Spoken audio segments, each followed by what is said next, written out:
akan menjelaskan kesimpulan yang saya ambil dari materi pengantar organisasi komputer.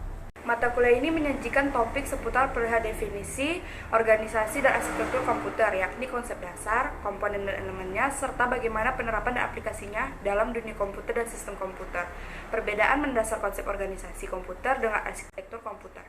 Bagaimana peranan utamanya dalam setiap siklus-siklus proses yang berjalan dalam komputer dan sistem komputer, serta mengidentifikasi lingkungan kerja organisasi komputer dan arsitektur komputer terhadap perangkat keras dan perangkat lunak sebagai domain utama dalam transaksi proses data dan instruksi, serta interkoneksi antara organisasi komputer dengan arsitektur komputer dalam pengolahan instruksi yang diberikan.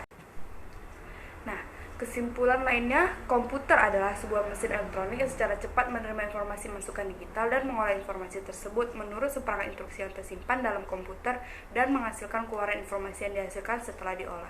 Organisasi komputer adalah bagian yang terkait erat dengan unit operasional dan interkoneksi antar komponen penyusun sistem komputer dalam merealisasikan aspek arsitekturnya. Terdapat perbedaan organisasi komputer dengan arsitektur komputer, yakni organisasi komputer sendiri adalah bagian yang terkait erat dengan unit-unit operasional. Contohnya teknologi hardware, perangkat antarmuka, teknologi memori, sistem memori, dan sinyal-sinyal kontrol. Sedangkan arsitektur komputer sendiri atribut-atribut sistem komputer yang terkait dengan seorang programmer.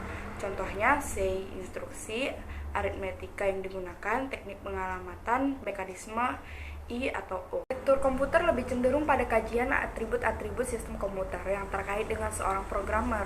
Struktur internal komputer meliputi Central Processing Unit CPU, memori utama, I atau O, sistem interkoneksi. Sedangkan struktur internal CPU meliputi Control Unit, Arithmetic and Logic, Unit ALU, Register, CPU interkoneksi.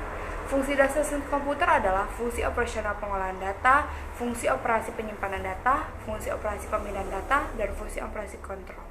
Nah, komputer memerlukan unit penyimpanan sehingga diperlukan suatu mekanisme penyimpanan data. Walaupun hasil komputer digunakan saat itu, setidaknya komputer memerlukan media penyimpanan untuk data prosesnya.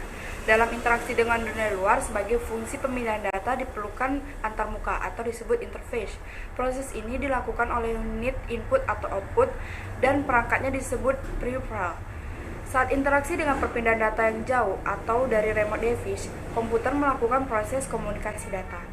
Nah, sekian kesimpulan yang saya ambil dari materi kali ini. Lebih dan kurangnya saya mohon maaf. Assalamualaikum warahmatullahi wabarakatuh.